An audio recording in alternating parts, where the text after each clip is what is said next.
Hey y'all, and welcome to today's adventure at Universal Studios Hollywood in California. Today, I would like to share with y'all the reason this will always be one of my favorite places in the whole world, and I'm sure that after this short video, it will be yours as well. As we enjoy one of the newest additions to City Walk, the Chocolate Emporium, the name I want y'all to remember is Carl Laemmle. Because of his idea, and even more amazing to me, his character, because he truly wanted the public to enjoy his dream at a reasonable price.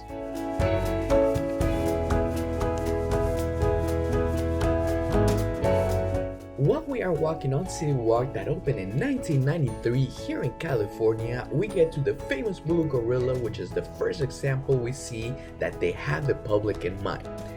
They placed a golden marker on the ground where they deemed it the best place for that Instagram picture, as well as the only hidden Mickey. Yes, you heard me right, they have a hidden Mickey here. And here it is. Is this not just dope?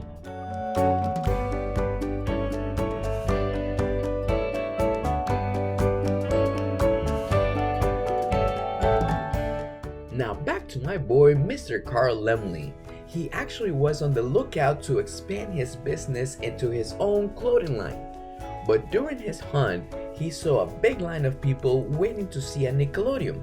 Yeah, I know, right? But no, it's not that kind. Back in the day, that meant a showing of real film that lasted anywhere from 15 minutes to an hour, and they would charge a nickel. And Odeon means cinema, hence the name.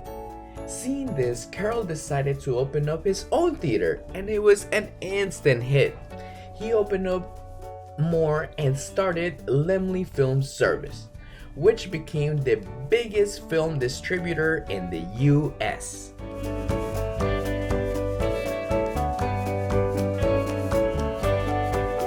Now that we are inside, when you come, make sure to download the Universal Studios app on your phone. It is very user-friendly and will make your time here much better.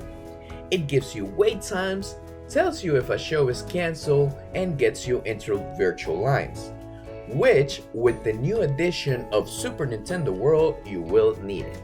This will also hold your general ticket as well as parking ticket. Talking about tickets, these are the current prices. As you can see, for the amount of attractions, food, entertainments, overall fun, to me, this is a very fair price to pay.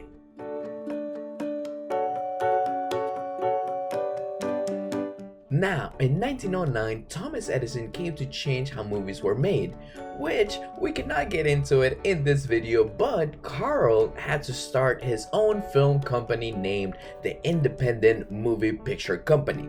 His first films did really well, and in 1912 it was renamed the Universal Films.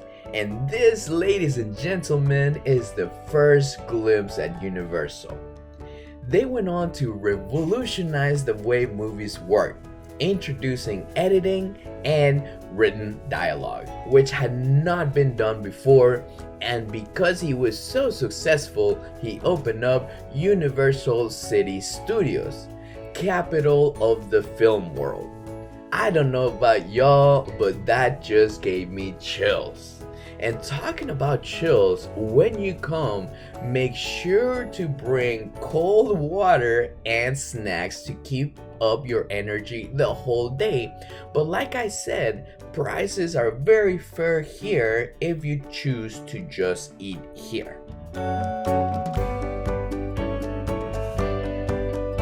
Now, Carl didn't just want to make a movie studio, he wanted it to be an experience. So when it opened, he invited movie producers to check it out. But the public was also curious how movies got made. So, since he is all for the people, he opened up the studio for tours at just 25 cents because he wanted the public to share the love for his craft at a reasonable price. And this right here was the start of an idea that would change the entertainment world.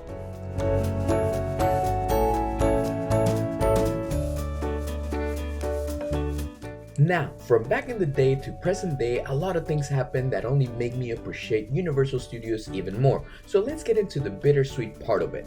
Carl's success took a brief pause once sound was introduced in film, which really hurt Universal economically, along with some flops in the movie theater, including Dracula and Frankenstein. Which, as we all know now, those films aren't characters, are instant classics and have been used and copied in many ways. Unfortunately, back then that was not the case, and Carl died before he saw them become instant classics and saving Universal in the future. Later, his son produced the film Showboat, but went way over budget, so Universal had to be sold for the first time to Standard Capital Company. When they released Showboat, it did extremely well, but under that new ownership.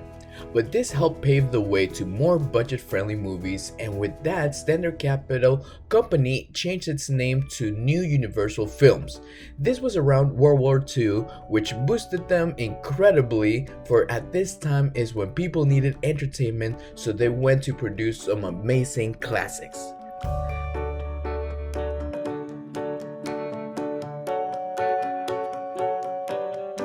In 1946, their expansion led them to a merger with International Pictures and renamed themselves Universal International.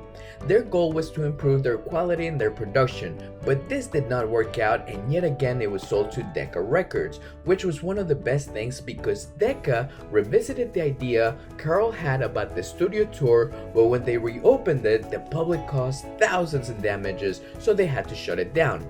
Also, TV started coming out, so people wanted to stay at home, so yet again it was sold to Music Corporation of America. And this was one of the best things that could have happened. They relaunched the studio tour, but better, and in 1964 they renovated it and officially opened a theme park attraction. They went on to releasing some amazing classics, and with that added more land. So much that in 1988 they opened one in Orlando, where a lot of our beloved Saturday morning cartoons from Nickelodeon were filmed. Yes, this time the TV network. And 2 years later, Universal Studio Orlando opened. In 1990, the Japanese company Matsushita acquired MCS, and under them they released some classics like Schindler's List, Jurassic World, amongst many others, and they also expanded the theme park. But in 1995, it went through another change where 80% of the company was sold to Seagram's. That's when it was renamed to what we know now as Universal Studios. And in 1999, we got the Jurassic Park ride. At the same time, they expanded to Beijing and the Islands of Adventures theme park in Florida. This time, it took until 2011 for another change. This time, it was because Seagram's went out of business. So Comcast took over and they skyrocketed and acquired DreamWorks, and they added a very beloved and one of my favorites, Hogsmeade, in 2016. This is why Universal will always be my favorite, thanks to Carl's idea of a studio tour, and the rest of the owners after that we have Universal. And to me, Universal signifies an idea that never died.